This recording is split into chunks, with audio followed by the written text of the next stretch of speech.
Esta edición de Voz News llega gracias a Liberty University, la casa de estudios donde empiezan tus sueños y se fortalece tu fe. Cobraban hasta $100,000 por matrimonio.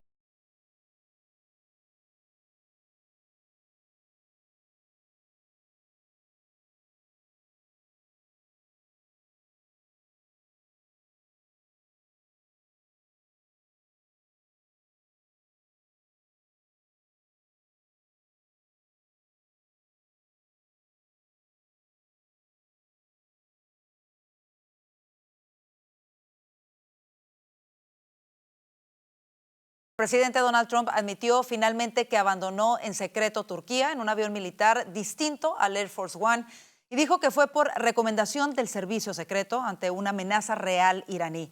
El presidente fue trasladado oculto en un vehículo de catering de comida, mientras periodistas y parte del personal de la Casa Blanca permanecían en el avión sin saber que Trump ya no estaba a bordo. David Alandete nos tiene lo último de esta historia. David. Karina, buenas tardes. Efectivamente, por primera vez el presidente Trump se ha referido, ha admitido que tuvo que salir de la cumbre de la OTAN en Ankara, en Turquía, el 8 de julio, oculto en un avión sin marcas por una amenaza real de seguridad.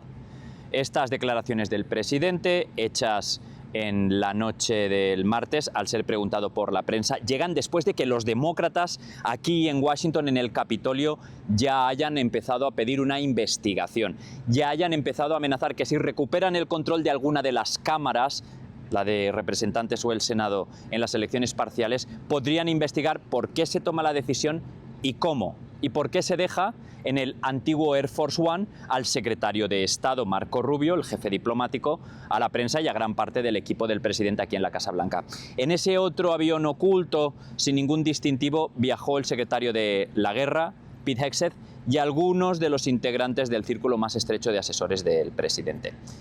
Finalmente, Trump vino a decir, al ser preguntado por los medios, que son gajes del oficio, que él es un presidente muy consecuente y que con ese papel, con ese rol, vienen amenazas reales, creíbles, y de hecho Irán le tiene amenazado desde 2020, una amenaza que se ha intensificado después del ataque nuclear a las instalaciones en Isfahán, Fordoy y Natanz el año pasado y el inicio de los bombardeos contra la cúpula de la teocracia este mes de febrero.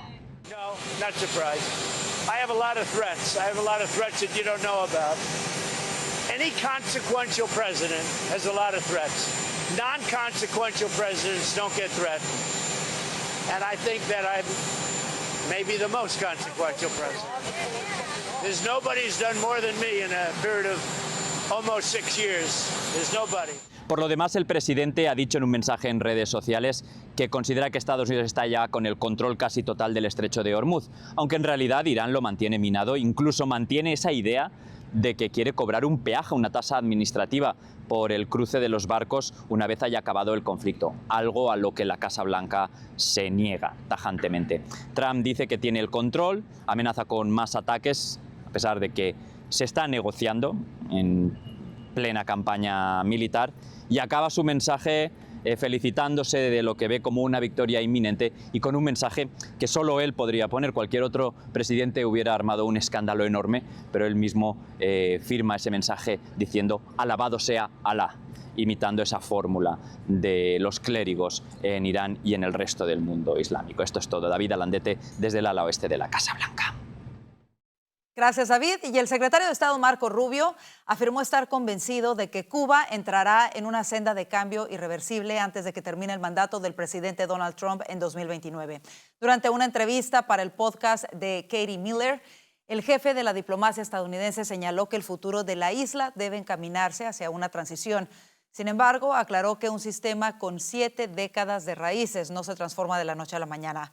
Como ejemplo, citó el proceso de Europa del Este, que tardó entre 3 y 5 años en consolidarse.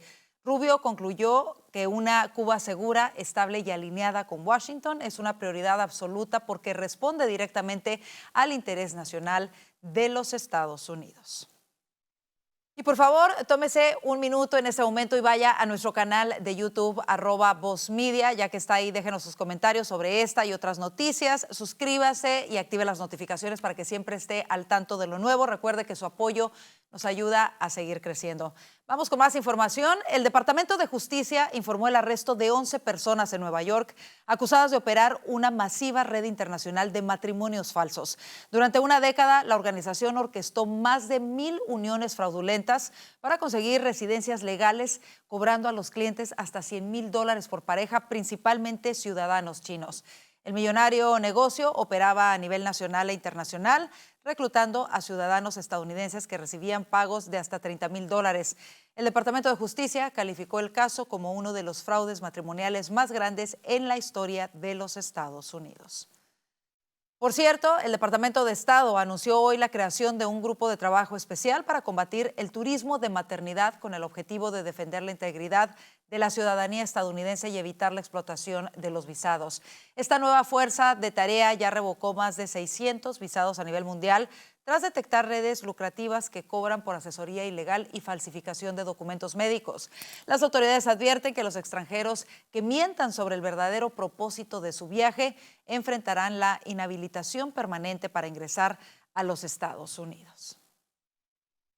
En otros temas, la inflación en el país bajó levemente en julio y se ubicó en 3.4% interanual. El principal motor que empujó los precios al alza en este periodo fue el costo de vivienda, acompañado por aumentos constantes en los alimentos y sectores como la educación, la atención médica y las tarifas aéreas. Por el contrario, el precio de la energía cayó un 1.5% mensual. Este descenso ayudó a frenar un impacto mayor en el bolsillo de los consumidores, a pesar de las fuertes tensiones internacionales con Irán y del cierre del estrecho de Hormuz.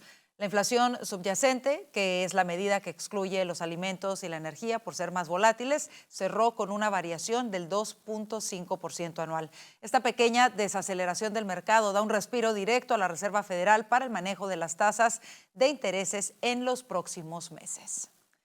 Y siguiendo con temas económicos, la deuda en tarjetas de crédito en Estados Unidos subió a $1.26 billones en el segundo trimestre de este año. El dato publicado por la Reserva Federal de Nueva York deja al país a solo un paso de su máximo histórico del año pasado. El saldo creció $21,000 millones en solo 3 meses debido al alto gasto de los consumidores y al costo de los alimentos y la gasolina. De los 175 millones de estadounidenses con tarjeta, el 60% arrastra deuda mes a mes, quedando en una posición financiera muy frágil ante imprevistos. En otros temas, el presidente Donald Trump anunció que el programa Medicaid dejará de financiar las cirugías de cambio de sexo y los tratamientos hormonales para menores de edad. Esta medida, que también aplica al programa de seguro de salud infantil, fue confirmada inicialmente por el administrador de los Centros de Servicios de Medicare y Medicaid, el doctor Mehmet Oz. A través de sus redes sociales, el mandatario calificó estos procedimientos de bárbaros, asegurando que causan un daño irreversible y que los contribuyentes no deben pagarlos. Trump afirmó que la presión de su gobierno logró ya que decenas de hospitales suspendan los procedimientos de cambio de género y pidió a los votantes recordar estas decisiones en las próximas elecciones de mitad de mandato en noviembre.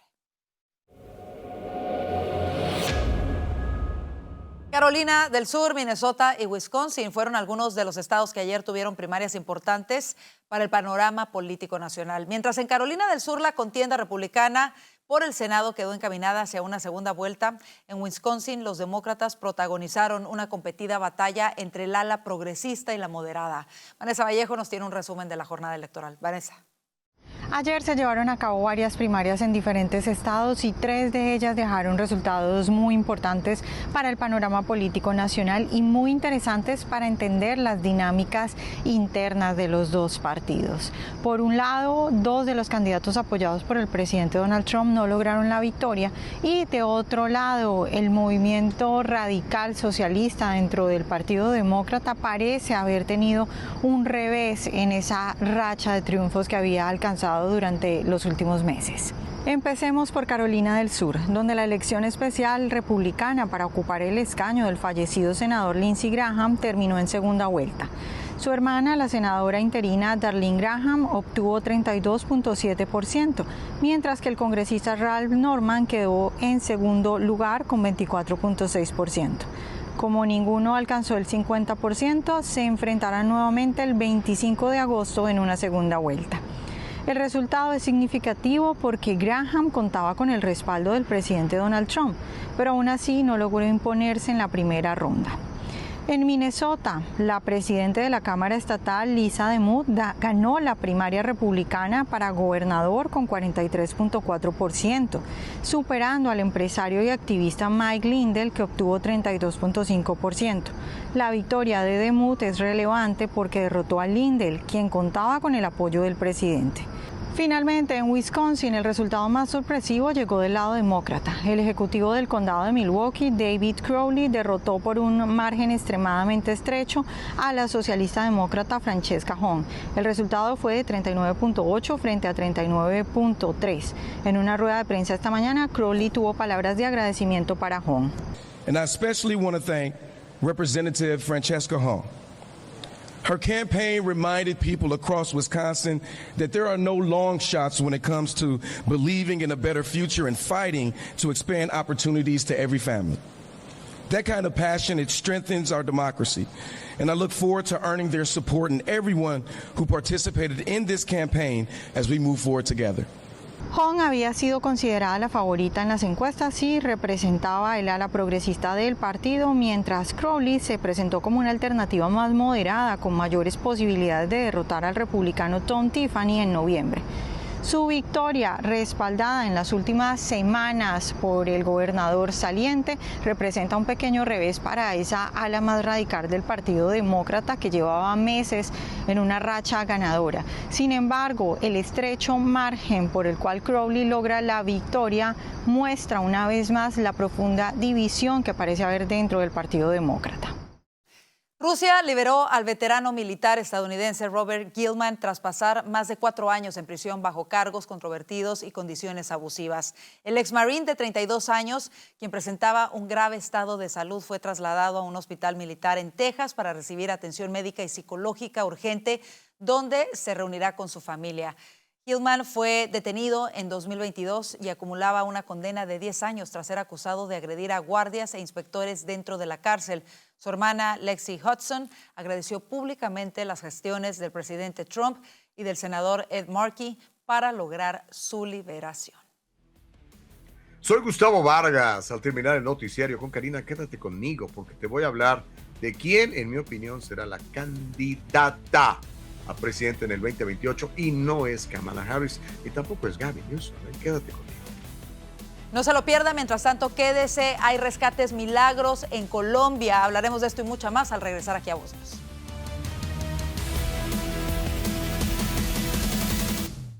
Esta edición de Voz News llega a ti gracias a Liberty University.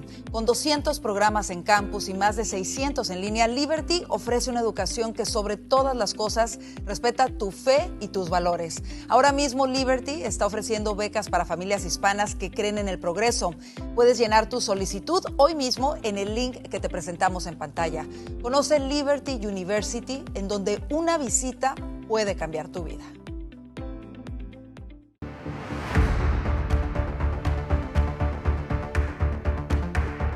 Los milagros ya se están viendo en Colombia. Luego del potente terremoto en ese país, las labores de rescate no han parado. Miles de profesionales y voluntarios se hicieron presentes en las zonas afectadas para prestar apoyo en la búsqueda de sobrevivientes. Entre gritos de júbilo y aplausos, una mujer fue rescatada de un edificio de Cali tras pasar 35 horas bajo los escombros. Veamos el siguiente reporte de AFP.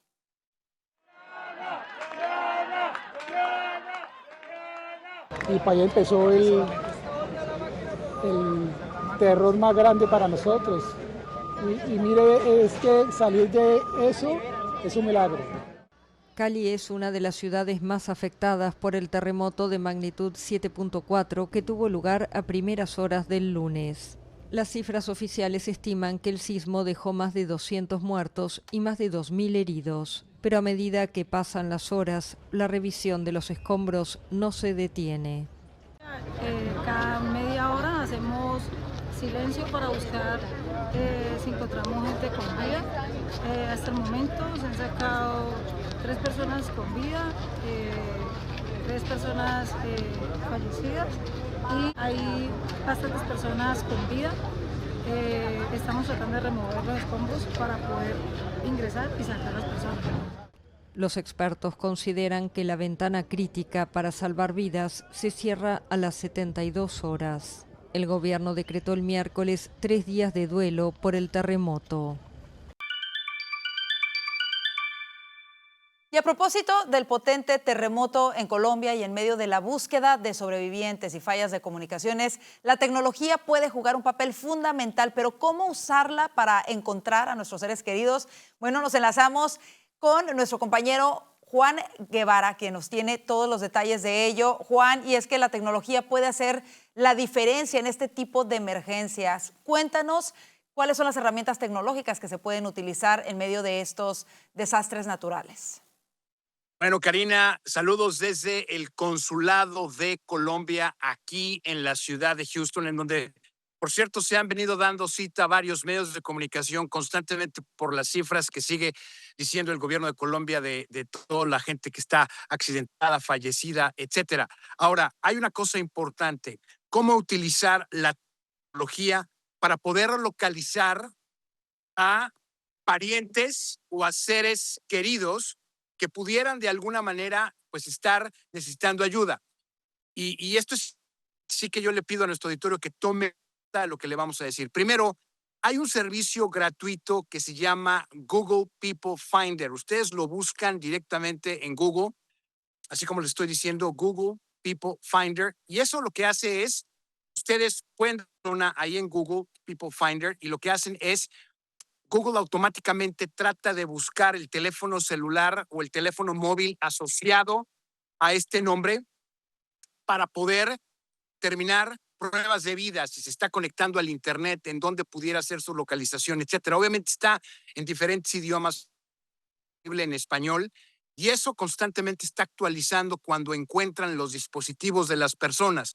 Así que Google People Finder es una herramienta gratuita que permite y que puede utilizarse para poder encontrar a las personas. Obviamente estamos asumiendo que la persona tenía su dispositivo con ellas, ¿no? Por supuesto. Entonces, por supuesto. Es una forma, creo que sencilla de hacerlo. La segunda, que es importante decirle a nuestro auditorio, Karina, es que durante los desastres naturales la red de voz celular se satura porque todo el mundo quiere llamar a ver qué pasó. Entonces, es mejor dejar de llamar a la persona, sino utilizar herramientas como WhatsApp, herramientas como Telegram, pero mensajes muy cortos, de manera que primero se ahorre la batería del otro lado del celular, porque la batería en un momento de desastre es vida, es capacidad de comunicación. No mandar esos podcasts grandísimos que a veces suelen mandar personas por WhatsApp. Mensajes de voz muy concretos, evitar las llamadas de video porque utilizan mucho más ancho de banda, mensajes cortos para poder determinar qué sucede. Otra forma de poder localizarlos es, bueno, Facebook desplegó el centro de crisis Meta directamente en las zonas afectadas en Colombia, así que vean en su Facebook si recibieron notificaciones de las otras personas diciendo que están bien, pero que no se pueden comunicar. Y algo muy importante que también pueden hacer es utilizar la utilería o la herramienta en línea de la Cruz Roja. Se llama Family Links. Ustedes lo buscan directamente en internet. La Cruz Roja constantemente está enviando gente al campo para poder determinar si estas personas siguen vivas, cómo está su estado, y están actualizando esta liga o este reporte constantemente a través de Family, la Cruz Roja. Claro. Estas cuatro herramientas constantemente funcionan y funcionan muy bien para poder determinar si alguno de sus familiares o amigos necesita ayuda, sigue con vida o está en algún hospital. Y creo que estas herramientas, que además funcionan desde cualquier parte del mundo, pueden ayudarles a tratar de localizar ese ser querido, ¿no? Juan, buenísimo. Muchísimas gracias por esta información tan importante que puede hacer la diferencia en emergencias como esta. Claro que sí. Gracias a ustedes. Y luego de varios días de reuniones, hoy finalizó en Venezuela el primer periodo de conversaciones entre la Asamblea Nacional de 2015 que encabeza Dinora Figuera y el chavismo representado por Jorge Rodríguez. Entre los puntos que abordaron en estas jornadas de trabajo están la negociación de beneficios para Venezuela, una solución política, pacífica, democrática y constitucional a la crisis en el país, protección de los derechos humanos y derechos políticos de todas las personas. Sin embargo, el foco principal de las negociaciones es establecer una agenda para elegir nuevos representantes del Consejo Electoral y que esto lleve a la realización de elecciones generales en Venezuela. Y una de las exigencias de los venezolanos para esta mesa de diálogo que se realiza entre la Asamblea Nacional de 2015 y el chavismo es la libertad plena de todos los presos políticos. Para hablar de ello, hoy nos acompaña Sofía García de Monot, esposa de John Monot, considerado preso político del régimen de Delcy Rodríguez. Sofía, bienvenida a Voz News. Muchísimas gracias por estar aquí, por darme este espacio para hablar sobre este caso. Claro que sí. Sofía, tu esposo fue acusado de tráfico de armas y municiones, presuntamente vinculado al negocio del polígono de tiro, pero luego hay reportes de que fue absuelto por un juez. Sin embargo, no se ejecutó esa decisión y fue condenado a 12 años de prisión. Cuéntanos un poco de esto y qué está pasando con tu esposo, cuáles son las irregularidades en el proceso judicial y cómo se encuentra él ahora. Sí, correcto. A él lo acusan de terrorismo, que sabemos que es un mecanismo del Estado pues para aterrorizar a la población, para que la gente se asuste y no pueda hacer pues nada que no le guste al gobierno, tráfico de armas y asociación para delinquir.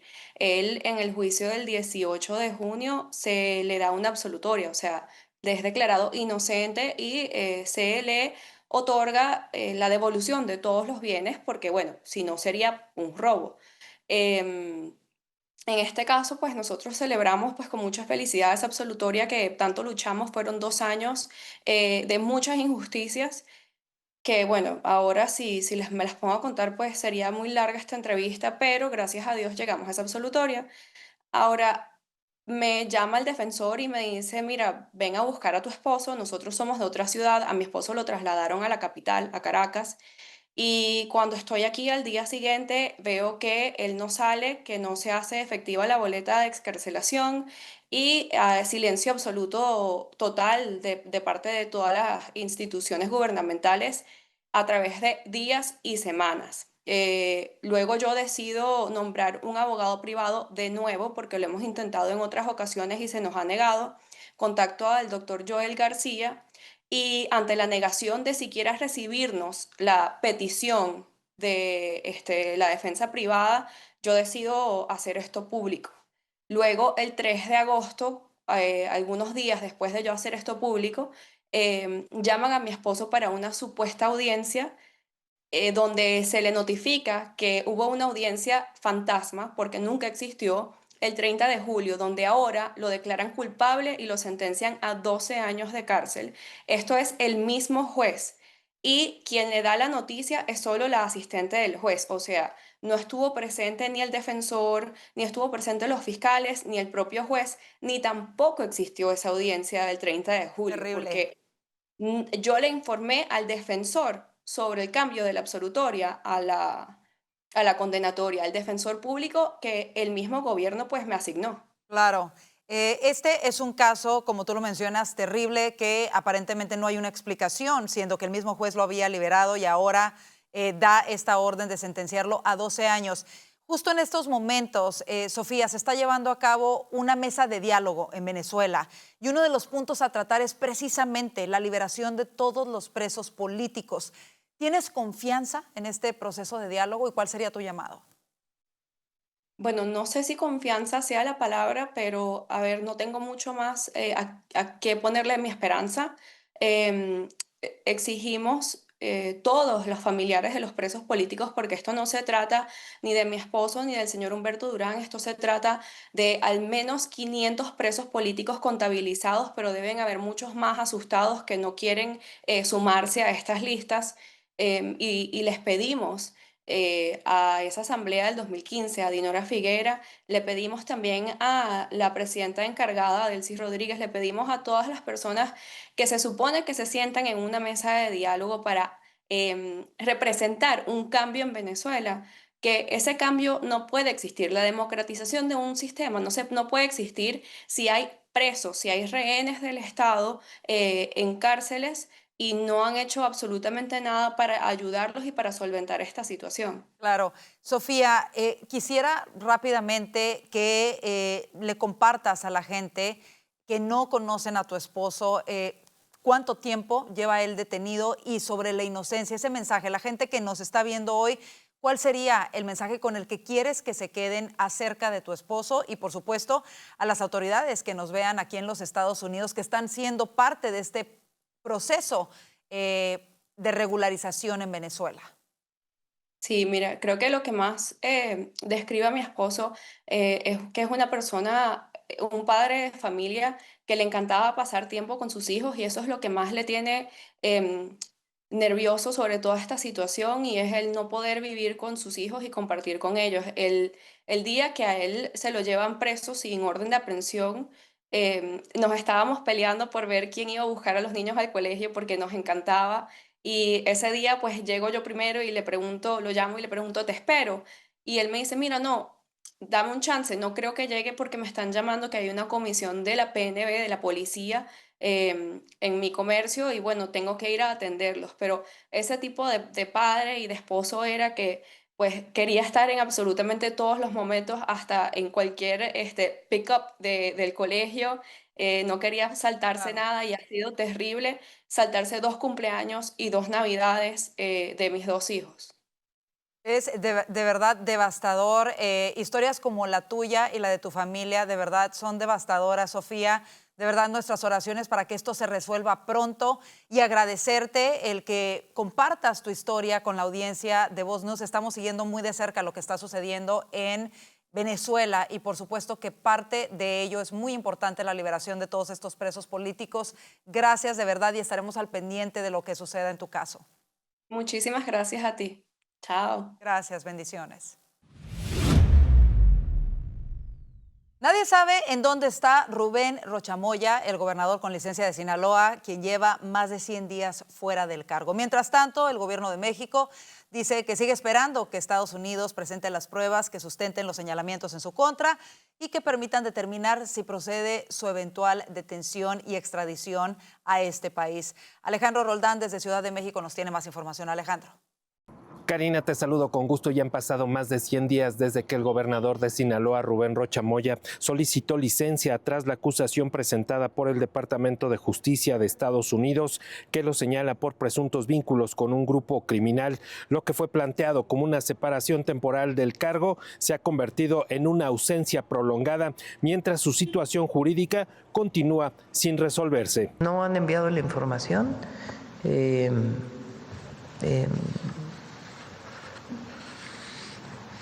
De detención urgente para extradición. No han enviado ninguna información.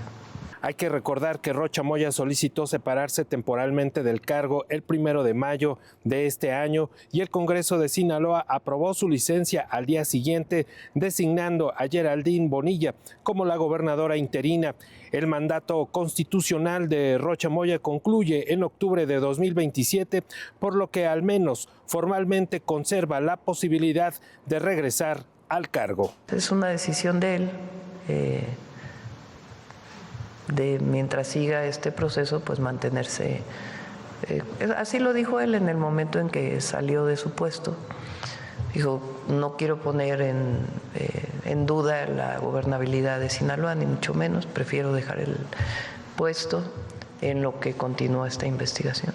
De acuerdo con algunos medios, el Departamento de Justicia de los Estados Unidos se encuentra ampliando las imputaciones en contra del gobernador con licencia para incluir el homicidio del diputado federal Héctor Melesio Cuen, quien fuera contrincante de Rocha en las elecciones de 2021 en Sinaloa, lo que de acuerdo con el periodista Raimundo Rivá Palacio, estas acusaciones elevarían de manera significativa la incriminación en su contra. Están integrando diversos expedientes, diversos documentos en contra de Rubén Rochamoya y en contra de otros funcionarios del gobierno de Morena. Así es que este encubrimiento pues no es de gratis, obviamente obedece, reitero, a compromisos políticos y aprovechando las lagunas que nuestro propio marco jurídico constitucional les permite. Hay que recordar que Ismael El Mayo Zambada afirmó en una carta difundida en agosto de 2024 que había sido convocado el 25 de julio a una reunión en un rancho en la que esperaba encontrarse con Rochamoya y Héctor Melesio Cuen.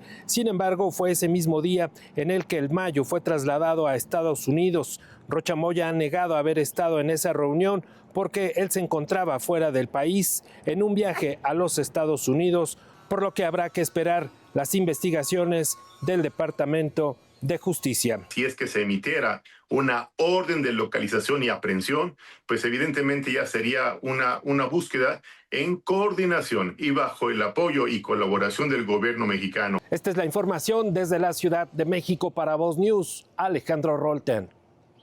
Así nos vamos a la pausa comercial. Quédese con nosotros, ya viene el panel de Voz News. Cuidar tu corazón no tiene que costarte una fortuna. Con Voz Salud tienes consultas médicas ilimitadas, análisis de laboratorio con descuento y más de 400 medicamentos, incluyendo los que controlan la presión arterial y el colesterol, totalmente gratis. Todo desde solo $1 al día. Visita salud.voz.us y cuida tu corazón sin estrés.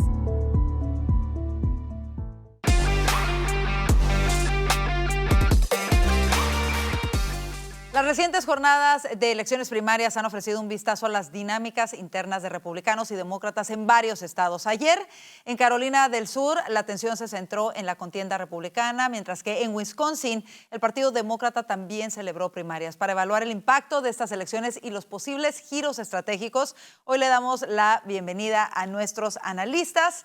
Están con nosotros Vanessa Vallejo, analista político de Voz, Alfonso Aguilar, abogado y analista político de Voz desde Washington, D.C., y Orlando Avendaño, periodista y analista político de Voz. Comencemos con los resultados. Y Vanessa, comienzo contigo. ¿Te sorprenden los resultados? ¿Qué destacas de la jornada de ayer? Pues no, yo no creo, no creo que me sorprendan, pero sí creo que son muy interesantes para ver, digamos, dinámicas internas de los partidos. Porque primero, en cuanto al Partido Demócrata, pues no gana la más extrema, sino que gana el que se supone que es moderado. Es decir, que Francesca Hong se quedó pues ilusionada. Sin embargo, el resultado fue tan estrecho, es decir, la diferencia es de miles de votos, apenas, estamos hablando de un 39.3 frente a un 39.8 de Crowley. Entonces, eso muestra que sí están divididos en esas, digamos que dos líneas de pensamiento, y que de pronto yo creo que hubo gente a la que le dio miedo votar por ella, de pronto quería votar por ella, pero le dio miedo votar por ella porque cree que Crowley es mejor para, digamos que hacerle frente al republicano en las elecciones. Y luego las otras dos contiendas de los republicanos, pues yo creo que no me sorprende. Yo creo que, por ejemplo, lo de la hermana de Lindsey Graham, yo creo que es apenas natural que alguien que de repente aparece, y por más que tenga el apoyo del presidente, yo creo que la gente confía más en un político de carrera. Y pues lo de Lindell yo creo que también es como lo mismo, ¿no? Entonces no me sorprende, pero creo que sí es interesante ver lo que dicen los electores frente a esto. Creo que lo más importante o más interesante es lo de los demócratas, que si bien ella no logró ganar, pues están muy, digamos que cerradas los porcentajes que vimos. Claro, eso es bastante llamativo. Alfonso, por otra parte, Lisa DeMoss obtuvo la candidatura republicana para la gobernación de Minnesota. Se impuso a Mike Lindell, quien era el favorito, el apoyado por Trump. ¿Significa esto una derrota para el movimiento MAGA o cómo ves esta carrera? Y en general, ¿cómo viste la jornada de anoche?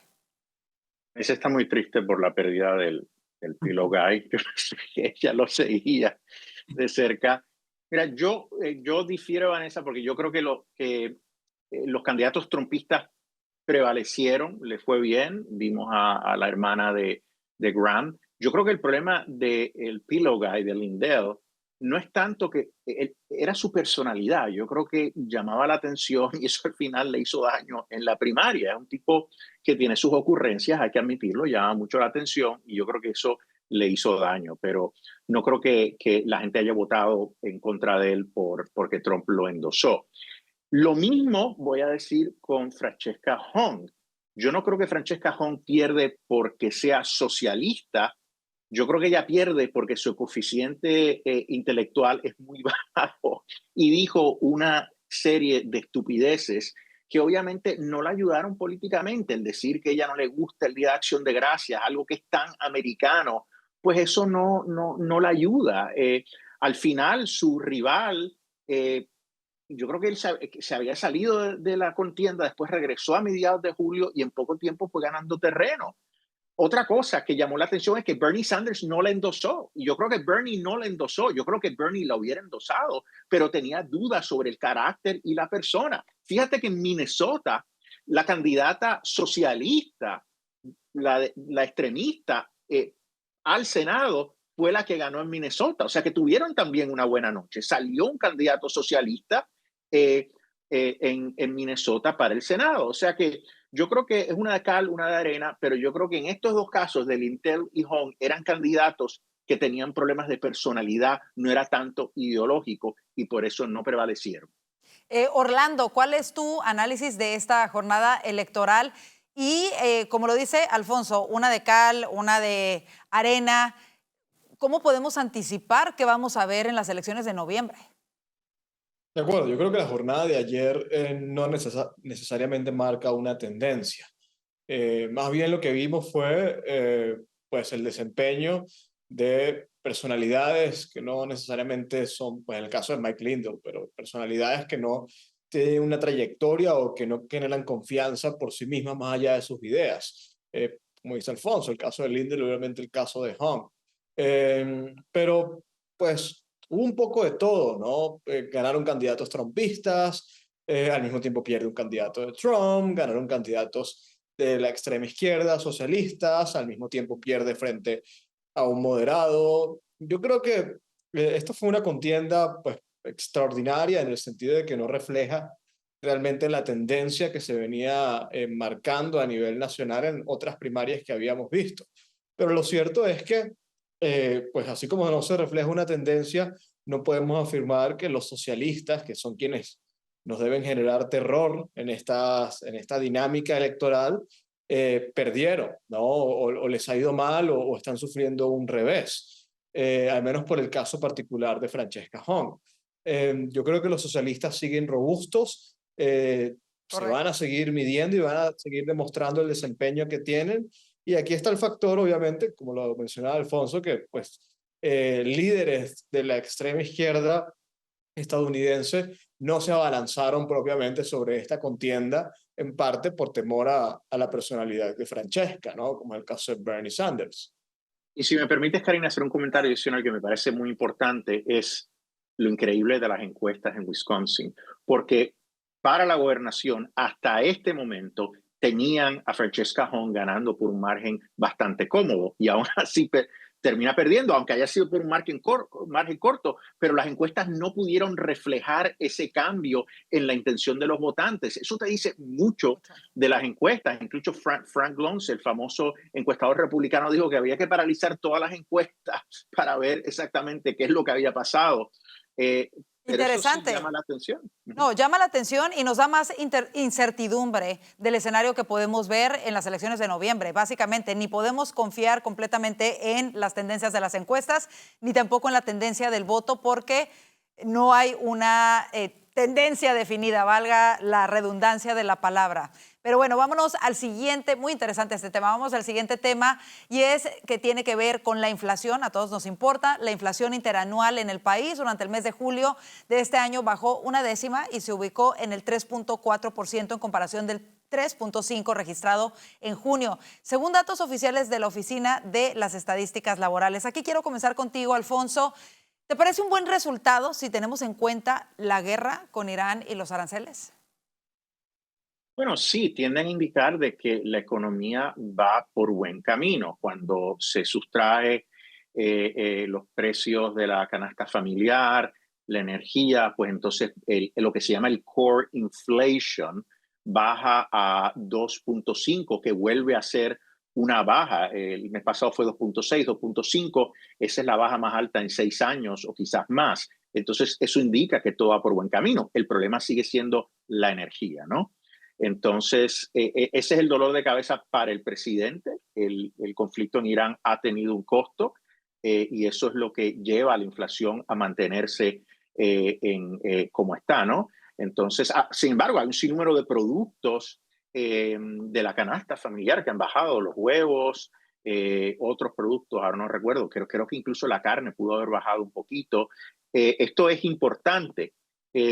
Lo que demuestra es lo que yo sigo diciendo. Para estas elecciones da la impresión que lo que los republicanos van a poder decir es que hay una luz al final del túnel. No es donde queremos estar, pero la economía se está moviendo en una dirección muy positiva hacia realmente una buena recuperación económica, pero que no hay que hacer nada para regresar al pasado de inflación del 9% y de gasolina por más de $5. Y esto es parte del problema que hay que recordar. Obviamente la gente ya no se olvida, ya se ha olvidado de Biden y de la economía de Biden, pero cuando tú tienes una inflación que llega al 9%, toma tiempo, bastante tiempo, que la gente empiece realmente a sentir ese bajón en los precios. Claro. Vanessa, pese a esta desaceleración del IPC general, la inflación acumulada continúa superando el ritmo de crecimiento de los salarios, los cuales avanzaron un 3.2 interanual. ¿Cuáles podrían ser los próximos pasos de la administración para tener mejores números económicamente hablando? Pues yo creo que la administración está haciendo varias cosas importantes en materia general. Hemos visto cómo se ha preocupado por los empresarios, hemos visto cómo, pues, aunque yo no esté de acuerdo con los aranceles, yo creo que ahí lo que pasó fue que la pelea la ganó el sector proteccionista. Entonces, en su ideología y en sus ideas, ellos creen que funciona para eso. Es decir, ellos están intentando hacer diferentes cosas. Lo que pasa es que efectivamente tenemos unos aumentos de 14.7% en la energía en general anual y 24.6% en la gasolina anual. Estamos hablando de hace solo un año, sin compararlo pues con Biden, ¿no? Y eso va a depender, pues obviamente, de lo que está pasando con Irán, y creo que además de eso hay un problema de expectativas, porque creo que la campaña del presidente fue muy optimista, que no es que esté mal, pero cuando uno a veces es muy optimista, pues entonces sube mucho la barra y la gente le cobra. Y creo que la gente esperaba que muy rápido las cosas bajaran mucho más. Entonces creo que es complicado, y creo que entonces al mismo tiempo de hacer cosas reales como se están haciendo para mejorar la economía, también hay que manejar, digamos, esas expectativas que lo ha hecho el presidente Trump, diciéndole a la gente, miren, tengan en cuenta que estos precios elevados de la gasolina son por un bien mayor. Claro, creo que ese es un factor sumamente importante, ¿no? El de pronto haber creado expectativas de que, por ejemplo, este conflicto en el Medio Oriente se iba a solucionar en un par de semanas y que no sucediese de esa manera. Pero bueno, ahora es importante también que le recuerden a la gente que esto es por un bien mayor. Orlando, al mismo tiempo que todo esto sucede, la deuda en las tarjetas de crédito del país subió a $1.26 billones en el segundo trimestre de este año. Esto deja al país solamente a un paso de su máximo histórico que se registró el año pasado. ¿Representa esto una vulnerabilidad financiera para las familias estadounidenses? Sí, claro. Yo creo que aquí hay dos cosas surgiendo al mismo tiempo, ¿no? Por un lado, hay medidas económicas buenas. Yo creo que en general el cóctel que prepara el presidente de medidas económicas, aranceles, etcétera, es positivo y debería de tener un impacto positivo en la economía, pero al mismo tiempo tienes el factor incertidumbre, que obviamente es provocado por los conflictos en los que Estados Unidos se está metiendo y que pues superan los tiempos establecidos por Estados Unidos, por lo que no hay certeza. Y yo creo que es la incertidumbre al final lo que termina marcando en gran parte el comportamiento del mercado. Puede que la economía vaya bien, puede que, pues, digamos, el rumbo sea el adecuado, que las medidas sean las adecuadas, pero si no hay certeza, pues van a haber este tipo de reacciones. Quienes prestan crédito, pues lo van a hacer, quienes otorgan crédito lo van a hacer obviamente a un riesgo mucho menor. Eso es contraproducente para quien recibe el crédito. La gente pues se va a contener de invertir o ampliar inversiones, etcétera, y todo esto tiene un impacto en la economía. Aquí el factor decisivo es, creo yo, el conflicto en Irán. Y bueno, todavía no hay en el horizonte claridad sobre cuándo y cómo se va a resolver. Claro, yo creo que esa incertidumbre es lo peor. Y bueno, el indicativo de la deuda en tarjetas de crédito nos dice evidentemente que los estadounidenses están teniendo que utilizar el crédito, no les alcanza de alguna manera, ¿no?, para vivir, y están teniendo que utilizar sus tarjetas de crédito para compensar de alguna manera esta inflación, que podría ser mucho peor, hay que decirlo. Ojalá que el conflicto en Medio Oriente se solucione pronto. Vámonos a una pausa comercial, quédese con nosotros, ya volvemos con más del panel de voz. Si estás pasando por ansiedad o depresión, no tienes que enfrentarlo sola. Con Voz Salud tienes acceso ilimitado a terapia y consultas médicas virtuales o en persona, y a más de 400 medicamentos, incluyendo los que tratan la salud mental, totalmente gratis. El apoyo comienza desde solo $1 al día. Visita salud.voz.us y empieza a sentirte mejor mucho más pronto.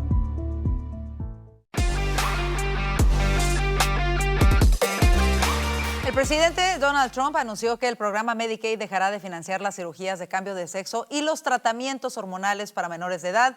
Regresamos con nuestros analistas. Alfonso, ¿qué tipo de batallas legales se pueden esperar por parte de los estados de tendencia liberal que defienden el acceso a este tipo de tratamientos en contra de esta medida que anuncia el presidente?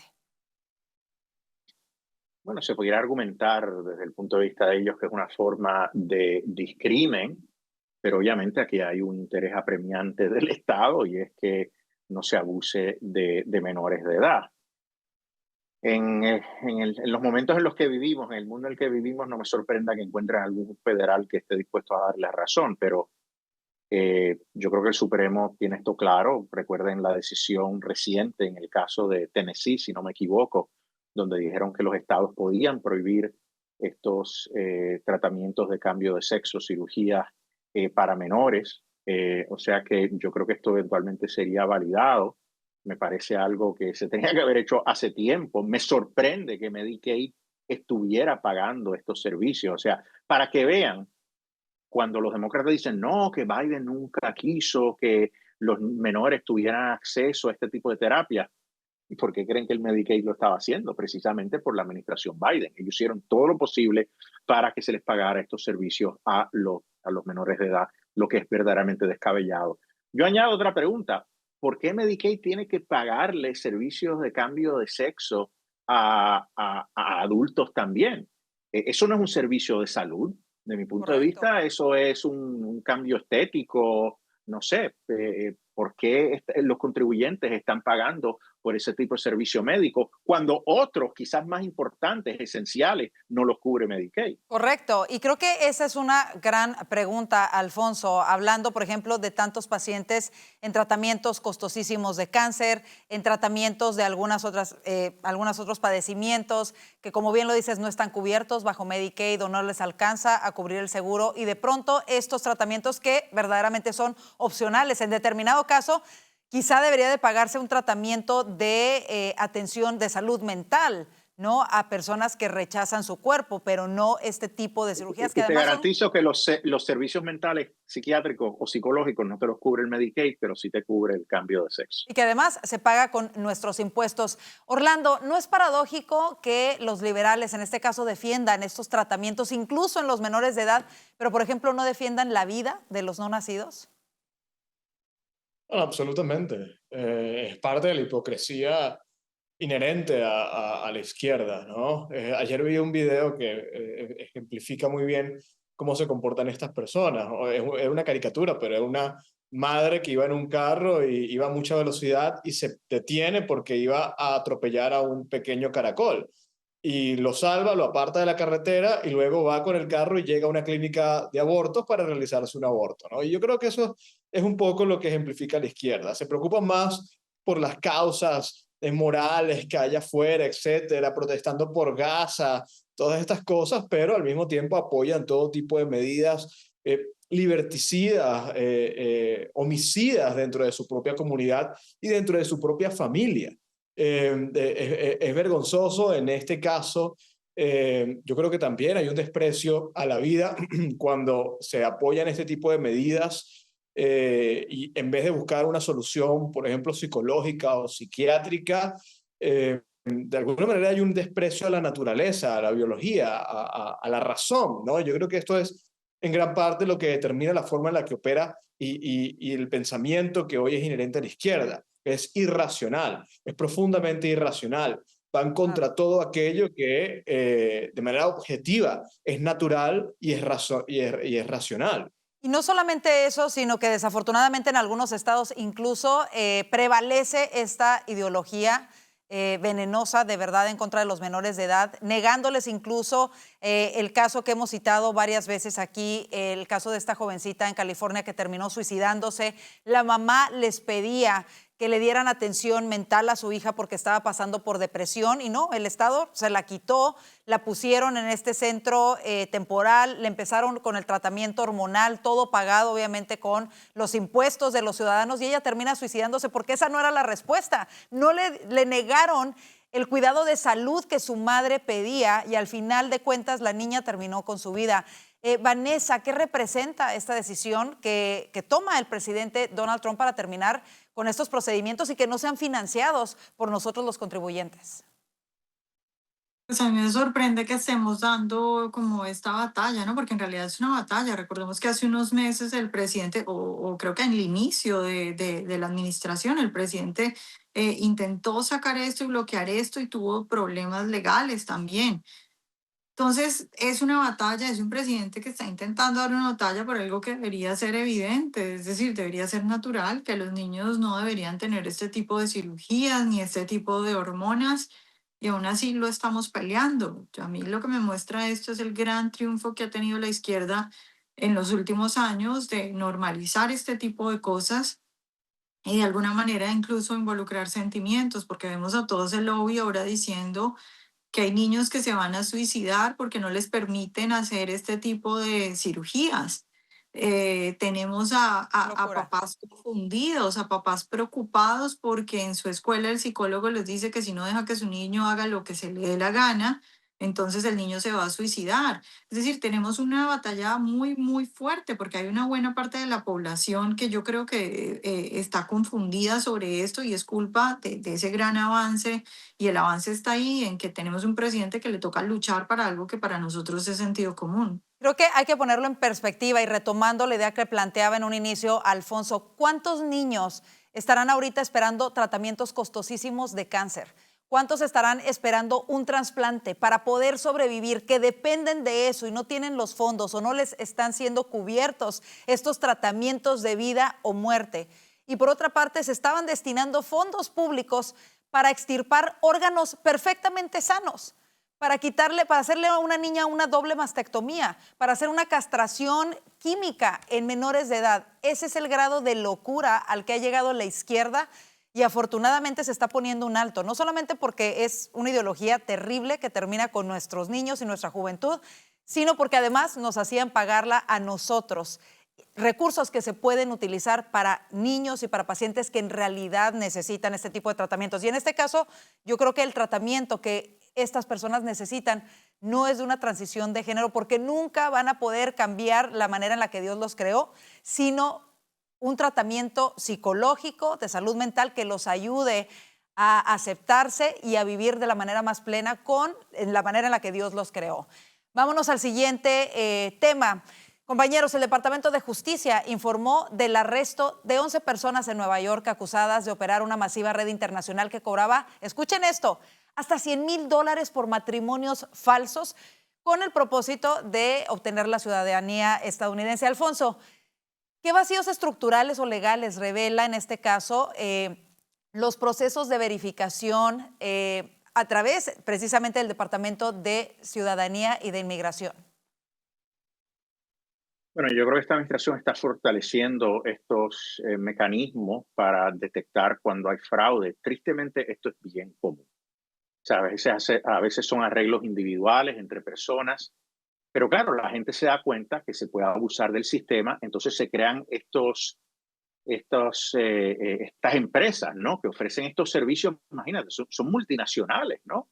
Que son capaces de conectar una persona en China con una persona en Estados Unidos que es ciudadana y se ofrece a casarse con una persona para que esa persona consiga la residencia permanente. Recordemos que bajo la ley, una persona que se casa con un ciudadano americano consigue la residencia permanente, pero esa residencia permanente está en un estado probatorio por 2 años. Ellos tienen que seguir casados por 2 años. Entonces, es todo una consultoría que se le hace a estos individuos para que puedan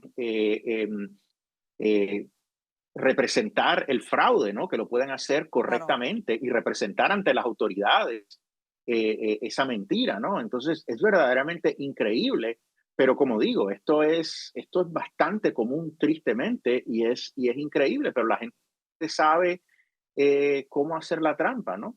Terrible, y como tú lo dices, es muy común.